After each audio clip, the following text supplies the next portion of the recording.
Hey cycling community, Cycling Greek here. I was working on a video of a ride where I was trying to help a teammate get a 1-hour PR on this 12-mile climb. In working on the video, I noticed this ticking sound on my bike. Now I didn't notice it while I was on the ride, maybe because of the task at hand or because I was getting hypoxic. It was a pretty tough climb.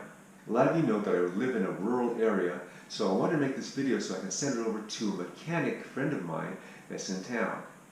I also wanted to get an idea from you guys what you thought it was. First, let's take a look at my bike. This is my road bike that I usually use, a 2005 Colnago Dream HD Plus. Aluminum triangle, carbon front forks, carbon seat stays and chain stays.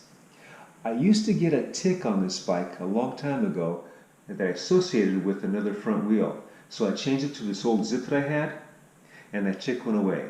Now for the ride. First part, you see me on flats, no sound. You'll see me stop and take off again, no sound. You'll then see me on a low-grade climb in my big ring still, and we're going at a good rate of speed, no sound. Then you'll see me pushing the 12-mile climb in my small ring, and then you'll see that sound come on, especially when we start hitting that climb. What do you think it is?